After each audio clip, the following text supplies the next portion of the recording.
ಬೇಡಿಕೆಯ ಬಿಸಿಯನ್ನ ಜನ ಅನುಭವಿಸುತ್ತಲೇ ಇದ್ದಾರೆ. ಅದರಲ್ಲೂ ವಿಶೇಷವಾಗಿ ಪೆಟ್ರೋಲ್ ಡೀಸೆಲ್ನ ಬೆಲೆ ಇಳಿಕೆ ಆಗಬೇಕು ಅನ್ನೋದು ಬಹುಕಾಲದ ಬೇಡಿಕೆ.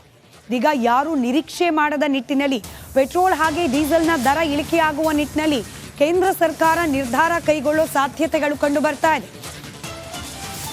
ಕೇಂದ್ರ ರಾಜ್ಯ ಸರ್ಕಾರಗಳು ಈ ಬಗ್ಗೆ ಒಮ್ಮತದ ನಿರ್ಣಯಕ್ಕೆ ಬಂದಿದ್ದೇ ಆದಲ್ಲಿ ಪೆಟ್ರೋಲ್ ಪ್ರತಿ ಲೀಟರ್ಗೆ ಕೇವಲ 50 ರೂಪಾಯಿ, ಡೀಸೆಲ್ ಪ್ರತಿ ಲೀಟರ್ಗೆ ಕೇವಲ 40 ರೂಪಾಯಿಗೆ ಲಭ್ಯವಾಗುವ ದಿನಗಳು ಹತ್ತಿರವಾಗಬಹುದು.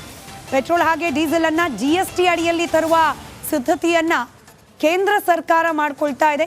ಎಲ್ಲ ರಾಜ್ಯ ಸರ್ಕಾರಗಳು ಇದಕ್ಕೆ ಒಪ್ಪಿದ್ರೆ ನಾವು ಈ ನಿರ್ಧಾರವನ್ನ ಜಾರಿಗೆ ತರೋಕೆ ಸಿದ್ಧರಿದ್ದೇವೆ ಅಂತ ಹೇಳಿ ಹಣಕಾಸು ಸಚಿವೆ ನಿರ್ಮಲಾ ಸೀತಾರಾಮನ್ ಹೇಳಿಕೆ ನೀಡಿದ್ದಾರೆ.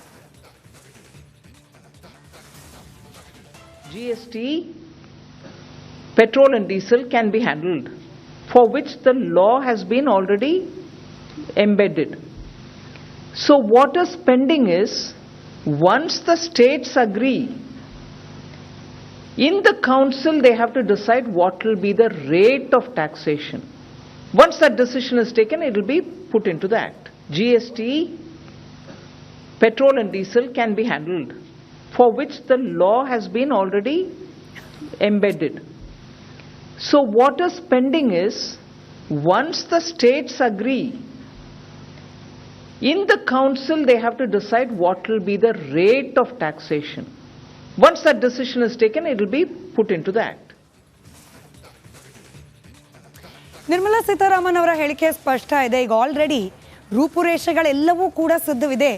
ಒಂದು ಬಾರಿ ರಾಜ್ಯ ಸರ್ಕಾರ ಹಾಗೆ ಕೇಂದ್ರ ಸರ್ಕಾರದ ನಡುವೆ ರೇಟ್ ಆಫ್ ಟ್ಯಾಕ್ಸೇಷನ್ ಅದು ನಿರ್ಣಯ ಆಯಿತು ಅಂತಂದರೆ, ರಾಜ್ಯ ಸರ್ಕಾರಗಳು ಒಪ್ಕೊಳ್ತು ಅಂತಂದರೆ ಜಾರಿಗೆ ತರ್ತೇವೆ ಅನ್ನೋದು ನಿರ್ಮಲಾ ಸೀತಾರಾಮನ್ ಅವರ ಸ್ಪಷ್ಟ ನುಡಿ. ಇನ್ ಕೇಸ್ GST ಅಡಿಯಲ್ಲಿ ಪೆಟ್ರೋಲ್ ಡೀಸೆಲ್ ಬಂದ ನಂತರದಲ್ಲಿ ಹೇಗೆ ದರ ಇಳಿಕೆ ಆಗಬಹುದು ಅನ್ನೋದನ್ನು ಗಮನಿಸ್ತಾ ಹೋಗೋಣ. ಸದ್ಯಕ್ಕೆ 100 ರೂಪಾಯಿ ಹತ್ತತ್ರ, ಅಂದಾಜು 100 ರೂಪಾಯಿಯಲ್ಲಿದೆ ಪ್ರತಿ ಲೀಟರ್ನ ಪೆಟ್ರೋಲ್ ದರ. ಇದನ್ನು ನಾವು ಸ್ಪ್ಲಿಟ್ ಮಾಡಿ ನೋಡಿದಾಗ ಯಾಕೆ 100 ರೂಪಾಯಿ ಪ್ರತಿ ಲೀಟರ್ ಹಂತದಲ್ಲಿ ಮಾರಾಟವಾಗ್ತಿದೆ ಅಂತ ನೋಡಿದಾಗ 1 ಲೀಟರ್ ಪೆಟ್ರೋಲ್ ತಯಾರಾಗಲಿಕ್ಕೆ ಸರಿಸುಮಾರು 30 ರೂಪಾಯಿ 38 ಪೈಸೆಯಷ್ಟು ವೆಚ್ಚ ತಗಲತ್ತೆ ಪೆಟ್ರೋಲನ್ನು ತಯಾರು ಮಾಡಲಿಕ್ಕೆ. ಇದು ತಯಾರಿಕಾ ವೆಚ್ಚ. ಇದರ ಜೊತೆಗೆ ಈ ತಯಾರಿಕಾ ವೆಚ್ಚದ ಮೇಲೆ 32 ರೂಪಾಯಿ 98 ಪೈಸೆ ಕೇಂದ್ರದ ತೆರಿಗೆಯನ್ನು ಹಾಕಲಾಗುತ್ತೆ. ನಾವು ತಯಾರಿಕಾ ವೆಚ್ಚದ ಜೊತೆಯಲ್ಲಿ ಕೇಂದ್ರದ ತೆರಿಗೆಯನ್ನು ಕೂಡ ಸೇರಿಸ್ತೀವಿ. ಎರಡೂ ಸೇರಿಸಿದಾಗ ಹತ್ರ 60 ರೂಪಾಯಿ. ಇದರ ಜೊತೆಗೆ ರಾಜ್ಯದ ತೆರಿಗೆಯಾಗಿ 23 ರೂಪಾಯಿ 49 ಪೈಸೆಯನ್ನು ಕೂಡ ಇನ್ಕ್ಲೂಡ್ ಮಾಡಲಾಗತ್ತೆ. ಇದರ ಜೊತೆಗೆ ಡೀಲರ್ ಕಮಿಷನ್ ಅಂತ ಹೇಳಿ 3 ರೂಪಾಯಿ 78 ಪೈಸೆ, ಹಾಗೆ ಟ್ರಾನ್ಸ್ಪೋರ್ಟೇಷನ್ ಖರ್ಚು ಅಂತ ಹೇಳಿ 20 ಪೈಸೆ, ಇದೆಲ್ಲವನ್ನ ಸೇರಿಸಿ ಸರಾಸರಿ 100 ರೂಪಾಯಿ ಪ್ರತಿ ಲೀಟರ್ನಂತೆ ಪೆಟ್ರೋಲ್ ಈಗ ಮಾರಾಟವಾಗ್ತದೆ. GST ಅಪ್ಲೈ ಆಗಿದ್ದೇ ಆದಲ್ಲಿ ಕೇಂದ್ರ ಹಾಗೆ ರಾಜ್ಯ ಪ್ರತ್ಯೇಕ ತೆರಿಗೆಯನ್ನು ಈಗ ಹಾಕಲಾಗ್ತಾ ಇದೆ. ಇದರ ಜೊತೆಗೆ ಟ್ರಾನ್ಸ್ಪೋರ್ಟ್ ಇತ್ಯಾದಿ ವೆಚ್ಚ ಏನು ನಾವು ಭರಿಸ್ತಾ ಇದ್ದೀವಿ ಅದೆಲ್ಲವೂ ಕೂಡ GST ಬ್ರಾಕೆಟ್ ಅಡಿಯಲ್ಲಿ ಬಂದ ನಂತರ ತಯಾರಿಕಾ ವೆಚ್ಚ ಪ್ಲಸ್ GST ಅನ್ನೋ ರೀತಿಯಲ್ಲಾಗತ್ತೆ. GST ಲಾಗು ಆದರೆ ಸರಿಸುಮಾರು 46 ರೂಪಾಯಿ 13 ಪೈಸೆ ಪ್ಲಸ್ GST ಈ ಹಂತಕ್ಕೆ ಪೆಟ್ರೋಲ್ನ ದರ ತಲುಪುತ್ತೆ.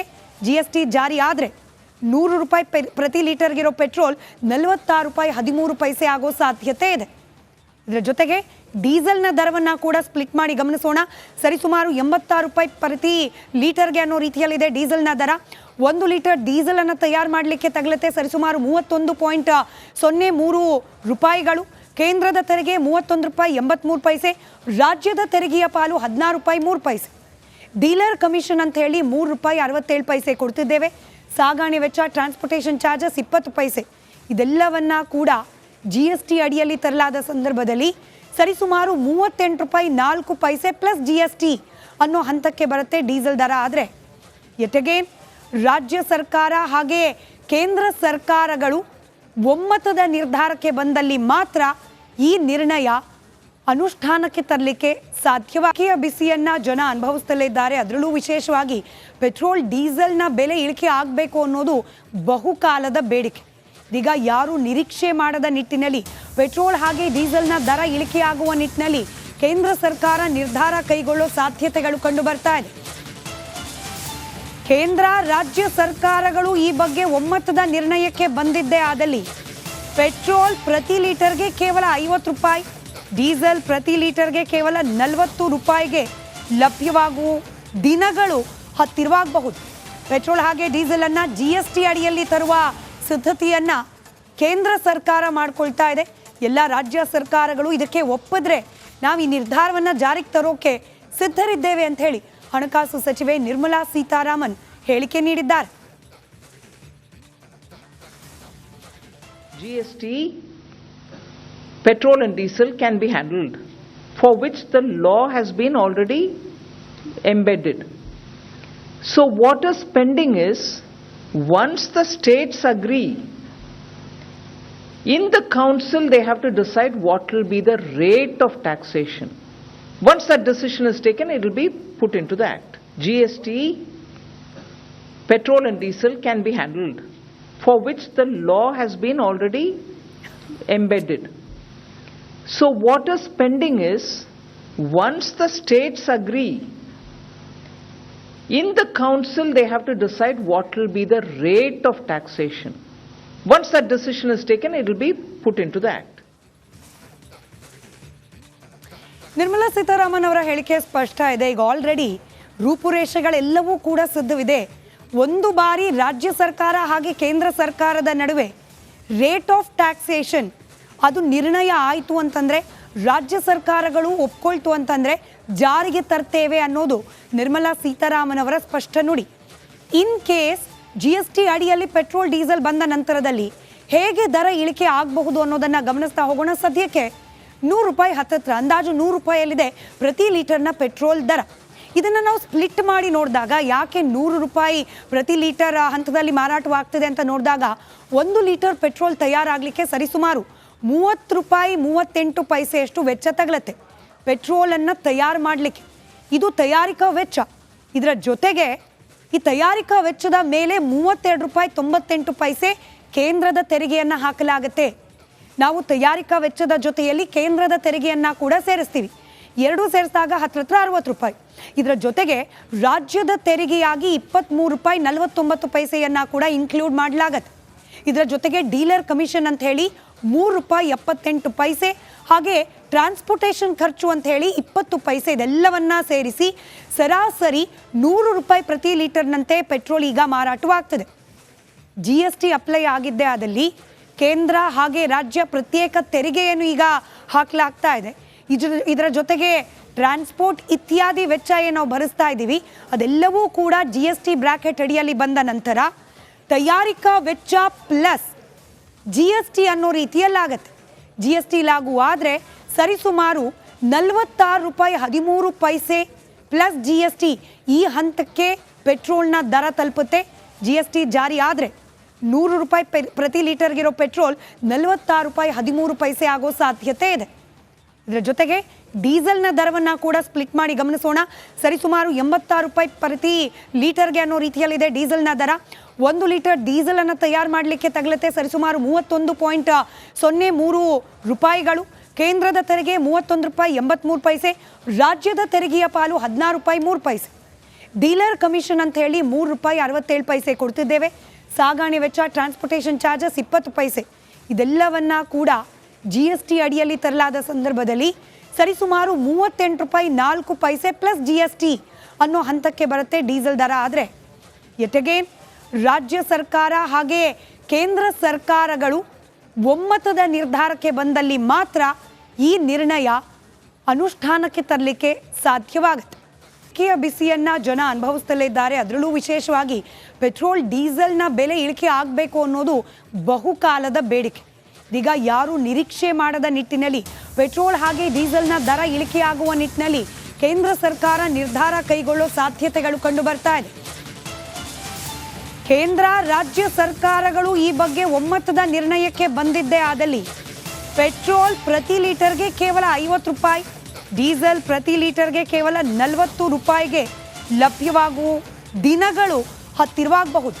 ಪೆಟ್ರೋಲ್ ಹಾಗೆ ಡೀಸೆಲನ್ನು GST ಅಡಿಯಲ್ಲಿ ತರುವ ಸಿದ್ಧತೆಯನ್ನು ಕೇಂದ್ರ ಸರ್ಕಾರ ಮಾಡ್ಕೊಳ್ತಾ ಇದೆ. ಎಲ್ಲ ರಾಜ್ಯ ಸರ್ಕಾರಗಳು ಇದಕ್ಕೆ ಒಪ್ಪಿದ್ರೆ ನಾವು ಈ ನಿರ್ಧಾರವನ್ನು ಜಾರಿಗೆ ತರೋಕೆ ಸಿದ್ಧರಿದ್ದೇವೆ ಅಂತ ಹೇಳಿ ಹಣಕಾಸು ಸಚಿವೆ ನಿರ್ಮಲಾ ಸೀತಾರಾಮನ್ ಹೇಳಿಕೆ ನೀಡಿದ್ದಾರೆ.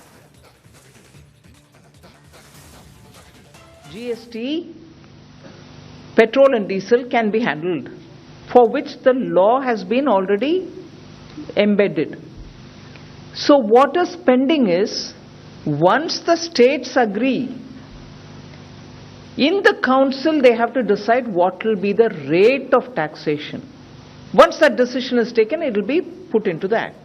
GST, petrol and diesel can be handled, for which the law has been already embedded. So what is pending is, once the states agree, in the council they have to decide what will be the rate of taxation. Once that decision is taken, it will be put into the act. Nirmala Sitharaman ಅವರ ಹೇಳಿಕೆ ಸ್ಪಷ್ಟ ಇದೆ. ಈಗ already ರೂಪುರೇಷೆಗಳೆಲ್ಲವೂ ಕೂಡ ಸಿದ್ಧವಿದೆ.